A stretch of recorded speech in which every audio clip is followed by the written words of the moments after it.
As many of you know, American sprinter Sha'carri Richardson was suspended from competing in the 2021 Summer Olympics for testing positive for marijuana. She is stated to have used the banned substance to help her cope with the passing of her mother. However, Russian skater Kamila Valieva most recently also tested positive for a banned substance known as trimetazidine, but was still allowed to compete. This all begs the question, was the differences in outcome brought about by racial bias? While these are both prohibited substances, they have largely different effects on the body. Marijuana, being a depressant, can cause reduced anxiousness, relaxation, and can aid in sleep. Some adverse side effects include slurred speech, confusion, dizziness, slow breathing, memory problems, and poor concentration. Some have made claims that it can boost performance, but these claims are largely anecdotal with limited data to support. Even the World Anti-Doping Agency, or WADA, who is an authority in Olympic sports, feel that the primary cause for marijuana being banned is that it potentially endangers the user as well as other athletes because it impairs the athlete. WADA published a paper in Sports Medicine stating, athletes who smoke cannabis or spice in competition potentially endanger themselves and others because of increased risk-taking, slower reaction times, and poor executive function or decision-making. It is also worth noting that marijuana has actually been deemed a non-performance enhancing drug by none other than the NCAA. But let's move on to trimetazidine, also known as TMZ. It is a heart medication that treats angina, but is also known to increase exercise duration and improve cardiac performance. WADA has classified it a metabolic modulator, and experts claim that it makes the heart work more efficiently and increases endurance. Kamila's legal team has claimed that her positive drug test may have come from a contaminated glass of water that had traces of her grandfather's heart medication. But I don't know how well this excuse holds up in light of Russia's notorious reputation for doping, but more on that later.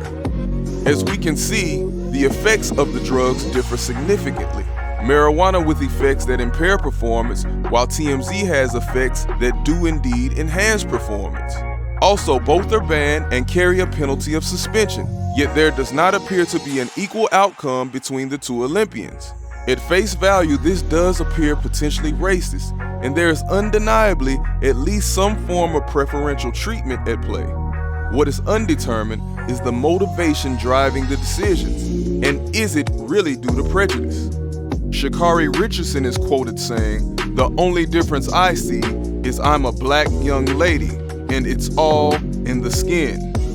But there is an issue with Sha'carri's argument, and that is that there is a history of white athletes who have been reprimanded for the use of banned substances as well. Historically, disciplinary action has not been exclusive to only black athletes in the Olympics.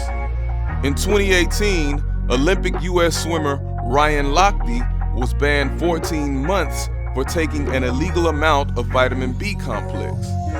In 2021, American top distance runner Shelby Houlihan was banned 4 years after testing positive for the banned substance nandrolone in an out-of-competition drug test.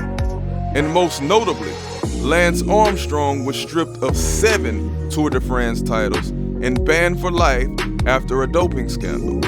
The list could go on, but the commonality that all of these share is that they are all Caucasian and they all were suspended or banned. So this may diminish claims of racial bias. And while there is an undeniable history of racism in sports, we have also undeniably come a very long way. Race relations are still not perfect, but definite progress has been made. Another factor to be considered is that the governing bodies or agencies that banned Sha'carri are not the same bodies who allowed Kamila to compete and lifted an initial suspension. The group responsible for suspending Sha'carri was the American Anti-Doping Agency. The groups at play concerning Kamila were the Russian Anti-Doping Agency, as well as the Court of Arbitration for Sport, or CAS. If all variables were the same, it would add strength to Sha'carri's claim. but different variables yield different outcomes. Nonetheless, there was preferential treatment. Again, what is unclear is the motivation. Kamila was indeed initially suspended by the Russian anti-doping agency, or RASADA, but they made the determination to lift the suspension and allow her to compete.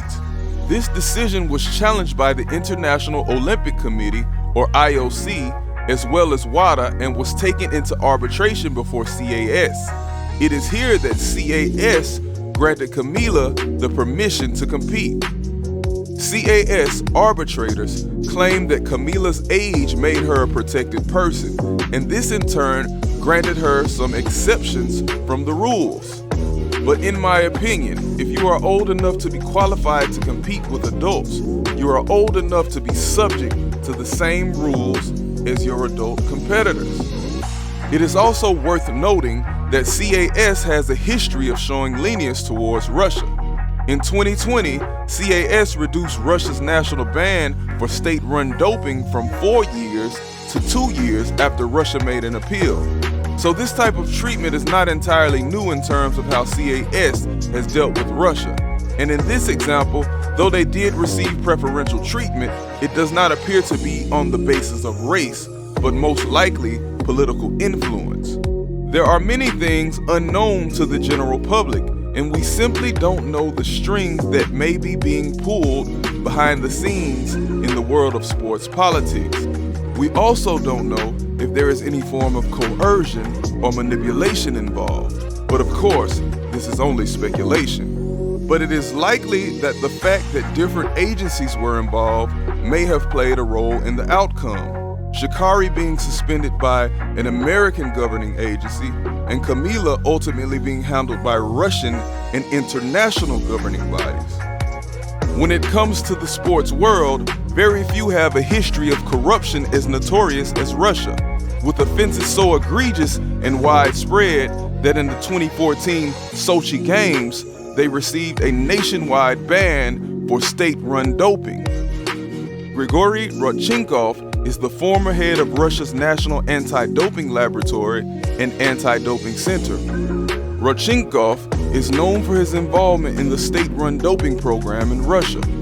WADA had determined that Rodchenkov was at the heart of the positive drug test cover-up and that he had been directly involved with concealing positive tests and destroying 1,417 urine samples.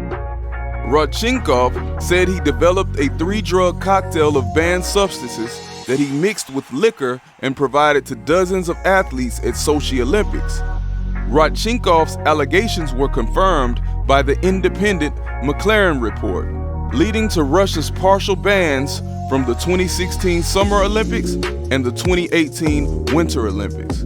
Since the revelations became public, Rodchenkov has been living in hiding under the witness protection. Russia was found guilty of everything from cover-ups, destruction of samples, and providing payments to conceal doping tests and more. This resulted in 43 disqualifications and 13 out of 33 medals being stripped in the 2014 Sochi Olympics alone. Historically, Russia also has the most competitors in the world that have been caught doping at the Olympic Games, with more than 150. We have found cover-ups, we found destruction of samples in the laboratories, we found payments of money in order to conceal doping tests, among others. Conclusion was that all of this could not have happened and continue to happen without the knowledge of and either actual or implied consent of the state authorities. Yulia's maiden name was Rusanova, and her specialty was the 800 meters. For more than 5 years, she willingly took anabolic steroids for strength and the blood-boosting substance EPO for endurance, all of it directed by her Russian coaches and medical staff. So was racism involved? It is possible, but uncertain. And this could also be the end result of yet another display of corruption by Russia and simply business as usual. But I'll end by saying this. I don't believe in crying wolf when it comes to claims of racism, as those who feign victimhood make things harder for true victims. So the race card shouldn't be played arbitrarily. But when it applies, it applies. We have a great number of people who believe everything is racist. And conversely, we have a large number of people who believe nothing is racist. I believe the truth often lies somewhere in between.